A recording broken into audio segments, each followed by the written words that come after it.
Yung corruption po sa flood control na tinutukoy mo, nagsimula 2016. Yan mismo yung sabi ni Diskaya sa pagtatanong ni Bato de la Rosa. Kaya malabo nag-expose ng corruption yung ating Pangulong Bongbong. Kaya malabo itong pinagsasabi mo po, Atty. Harry Roque. Kaya kayo hindi na makapanuklay kasi ang tinutumbok ng investigasyon, yung previous administration. Kasi yun man dapat talagang tumbukin. Di ba? Yung sa present administration, 3 taon lang. Although, yung sa present administration na korupsyon, iniimbestigahan din po. Kasi tuloy-tuloy siya, pero nagsimula ang matinding kurakutan sa DPWH, sa flood control, 2016. Kaya pala, kahit 13,000 ang sinasabing pinagawa na flood control projects ng previous administration, pagpasok ng ating administrasyon ng ating Pangulo, bumabaha pa rin ang todo. Kasi pala, karamihan sa mga flood control projects ng previous administration ghost.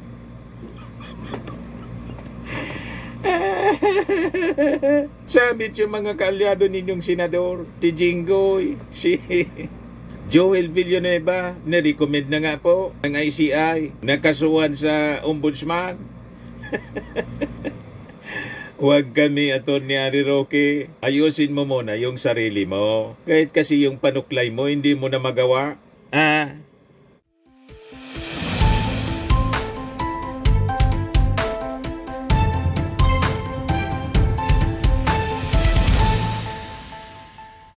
Hello po mga kababayan, si Dante Maravillas. So, ito na ngayon si Atty. Harry Roque. Nauna pang naagnas kaysa kay Digong. Biglang dumaan mga kababayan sa timeline ko. Yung picture ni Harry Roque. Hindi na magawang makapanuklay. Sabagay, okay man itong itsura niya ngayon kasi undas. Hindi na niya kailangan na hindi na niya kailangan gumamit pa ng costume na pang Halloween. Natural na po. Yung piloka ni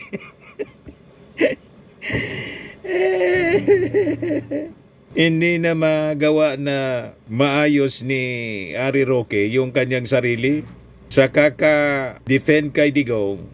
Imbis na umuwi na dito sa Pilipinas para harapin yung kanyang kaso, ang pinagkakaabalahan mga kababayan ni Harry Roque, yung hindi niya problema. At ang layo-layo pa ng 2028 elections, politika, mga kababayan ng pinagdadaldal ni Atty. Harry Roque.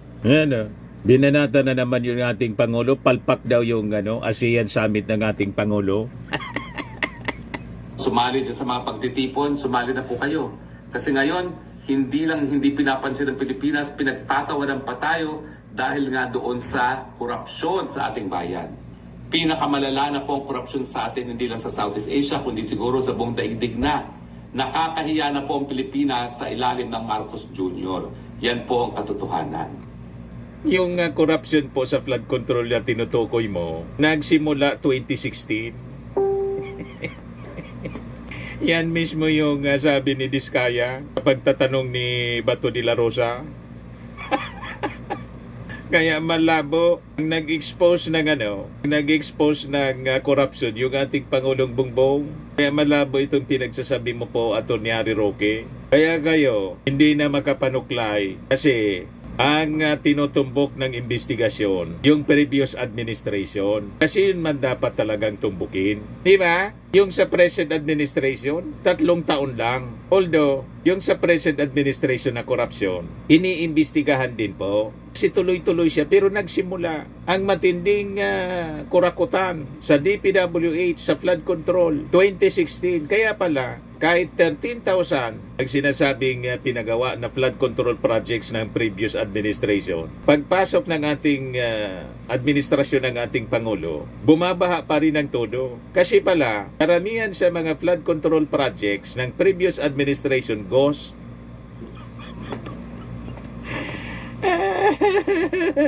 Sabit yung mga kaalyado ninyong senador, si Jinggoy, si Joel Villanueva, nirecommend na nga po ng ICI, nakasuhan sa ombudsman. Huwag kami, Atty. Roque. Ayusin mo muna yung sarili mo. Kahit kasi yung panuklay mo, hindi mo na magawa. Pero kung ano-anong mga pinakikialaman mo, pagialaman mo yung sarili mong problema. Di ba po? Mga kababayan, lahat kasi nungalingan yung mga pinagdadaldal ni Harry Roque. So kung hindi pa po kayo sumasapi sa papagtitipon ngayon dyan sa October 30, ngayong araw dyan sa ating bayan Wala sa man nangyari Pilipinas, po. sumali na po kayo. November 1 na nga ngayon. 31 pala po yung pagtitipon na October at November 30. So, hinihikayat po kayo, sumali na kayo sa mga pagtitipon ng 31 na Oktubre at saka 30 ng Nobyembre. Ang ating mensahe, nakakahiya na ang Pilipinas dahil sa korupsyon, itigil na natin yung korupsyon na yan. Nakakahiya na ang Pilipinas dahil sa kawalan ng liderato ni Marcos Jr., palitan na. Nandiyan naman po ang Vice President natin si Inday Sara Duterte. Hindi na makapaghintay si Atty. Harry Roque kasi habang ang ating Pangulo ang Presidente, hindi siya makakauwi. Pampersonal po. Lahat pampersonal ang mithiin. Mga kababayan, gusto nang iupo si Sara Duterte. In your dreams. Hindi siya makakaupo at malamang hindi siya mananalo sa 2028 election. Hindi lang po siya power hungry. Kaya hindi siya nananawagan sa pagbibitiw ni Marcos Jr. dahil ayaw rin niyang makinabang sa ganyang panawagan. Dahil pag siya nanawagan na ganyan, parang linuklok na niya ang sarili niya sa pagiging presidente.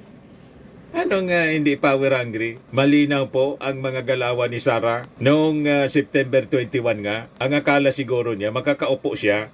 Kaya nagpakatay na ng 100 cows. Nagpalitsong baka. Hindi man nangyari po yung panggugulo ng kanyang mga supporters, yung pa-people power niya. Di ba? Pagkatapos, nang tumama yung lindol mga kababayan, ang ipinakain ni Sara po sa mga taga Davao Oriental at Cebu, lugaw. Pero sa Maisugra, lilitsong baka. Di ba po mga kababayan? At si Sara mismo, dinesignate niya in-appoint niya yung sarili niya as designated survivor. Di ba? Lantaran po kapag nanasa, siya lang ang gumawa ng ganon. Other vice presidents may delikadesa. Never na nagme-mention na magsasabi ng mga statements na lumalabas kating-kati ng to make over. Di ba? Walang delikadesa. Pagkatapos, sasabihin mo, hindi power hungry. Anong ginagawa ninyo? Lahat baliktad ditong pinagsasabi, mga kababayan ni Harry Roque. Hindi po kasalanan ni Inday Sara Duterte na iniiwasan niya na siya'y magmukhang power hungry. Pero ang katotohanan, kinakailangan na po tayo magpalit. Dahil tignan niyo po ang ekonomiya, the worst are all happening now. The worst daw. Ang worst yung buhok mo. The worst performance of the peso. Pareho po yung barometer. Sukatan po yan ng Ang minimin niya. Tuwang-tuwa nga yung mga OFW, pati mga vloggers. Kasi yung dollar ngayon, 59.1. Di ba? Pag tumaas ang value ng dollar against the peso, 59 pesos. Tuwang-tuwa po yung mga OFW kasi dollar yung pera nila. At mga vloggers, tuwang-tuwa rin. Hindi man po maramdaman yan ng ordinaryong mga mamamayang Filipino. Kayo man lang ang mareklamo kasi gusto ninyong iupo si Sara, hindi man mangyari. Di ba? Huwag kami, Harry Roque. Ayusin mo muna yung buhay mo before kang makialam sa problema ng bansa. bigla na ekonomiya. Kung pinakamalala na po ang bagsak ng piso at ng stock market, yan po ang pinakamalalang bagsak ng kabuhayan sa Pilipinas. Gumising na kayo. Matindi na ang problema sa pagkagutom. Ngayon ang pagkagutom kasama na ng pangunahing problema ng sabayan ng Pilipinas. Ikaw man lang ang may problema sa pagkagutom kasi wala ka ng matinong trabaho kasi sinira mo na yung buhay mo. Di ba? Sinira mo yung pagiging abogado mo. Si Sara mismo, ayaw kang maging abogado ni Digong. Hindi ka kinuhang abogado. At dyan sa dahig, wala kang kliyente. At sigurado, kahit bumalik ka dito sa Pilipinas, wala nang papatol sa inyo na kukuha bilang abogado. Sinong maniniwala pa sa inyo? Doon lang na pagkanta-kanta ninyong bangag-bangag-bangag. Di ba? Bangag. Ngiwi. Butod. Sino pang papatol sa inyo na matinong kliyente? Pinakita na ninyo ang pagiging mentally unstable ninyo. Kitang-kita sa inyong itsura, oh. Naagnas na. Para ng taong grasa. O, di ba? Sisihin ninyo yung ating Pangulong Bongbong Marcos sa nangyari sa buhay ninyo. Sisihin mo ang sarili mo. Lahat ito, consequences ng inyong mga kabuktutan. Di ba? Pasmado na mga kababayan na itsura ni Pilipino, Harry Roque. ang walang tigil na pagtaas sa presyo ng bilihin, ang kawalan ng trabaho, mababang sweldo, at ngayon po, ang pagkagutom at kawalan na ng pag-asa ng ating mga kababayan. Kayo man lang ang nagugutom kasi wala kang hanap buhay. Huwag na po tayo mag-antay ng 2028. Sa tingin nyo ba, kapag nag-antay tayo ng 2028 at hawak ni Marcos Jr. at ng kanyang asawa ang makina, magkakaroon ng patas na eleksyon? Huwag na po tayo managinip. Hindi nila pauupin si Inday Sara, kaya nga gusto muna nilang matanggal bilang isang katunggali sa politika.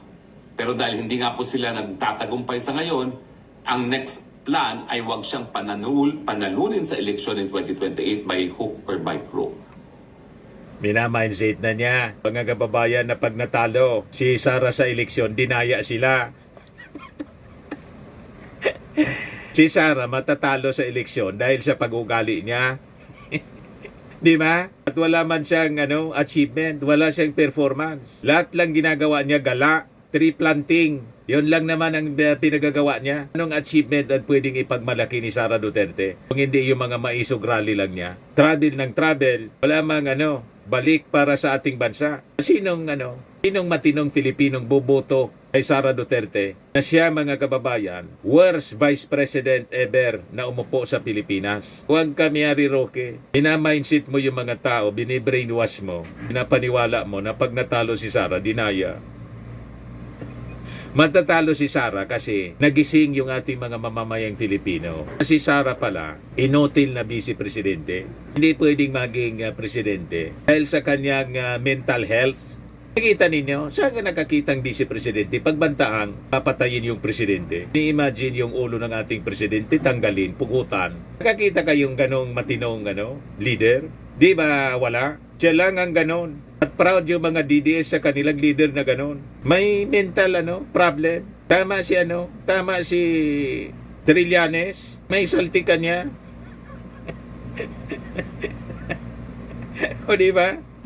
Ulitin ko po, huwag na kayong umasa na babasahin ng tama ng mga makina ang boto ninyo para kay Inday Sara kung aantayin nyo pang eleksyon sa 2028. Dapat ngayon pa lang gawin na natin presidente si Inday Sara dahil hindi na tayo mabubuhay pa. Siniraan yung comedy, mga kababayan. Kaya daw ngayon na gawin ng presidente si Sara dahil hindi na daw mabubuhay pa. Ikaw man lang ang hindi mabubuhay kasi jobless ka. Sinira mo yung hanap buhay mo. Huwag mong isisi sa Marcos administration ang lahat ng mga nangyaring masama sa inyo kasi ito natural consequences ng inyong kasamaan. Di ba? Kung aantayin pa natin ang 2028, baka mamaya mahigit 100 na ang dolyares pagdating ng 2028. At the rate, itong si Marcos Jr. ay nagpapalakad ng mga bagay-bagay. Baka mamaya mahigit 100 na ang dolyares pagdating ng 2028. At the rate, itong si Marcos Jr. ay nagpapalakad ng mga bagay-bagay. Maawa naman po tayo sa ating mga sarili. Tama na po ang paghihirap ng Pilipino. Palitan na po natin ang Marcos Jr. Gawin po natin yan sa mapayapang mga pamamaraan. Kung ayaw niya magbitiw, subukan natin siyang impeach. Kung ayaw niyang mapa-impeach, gawin na po natin ang desisyon na nakasalalay lamang sa soberenyang mga Pilipino, yan po ay patalsikin na sa pwesto itong si Marcos Jr. Umuwi ka na rito para pamunuan mo yung revolusyon. Ang problema, sige lang ang sulsul mo sa mga sa mga supporters ninyo. Hindi nga umabot sa 100 yung nagrarally every Friday doon sa It's a Shrine. Mga vloggers lang na mga DDS vloggers lang yung mga nandoon. Wag ka niyari, Roque. So ano ang pakinabang natin sa mahinang peso against the dollar? O ito ang paliwanag ng Bloomberg. Ano niya yung pros and cons of a weak peso? More than 10 million Filipinos live and work abroad and many of them send money home to help their families.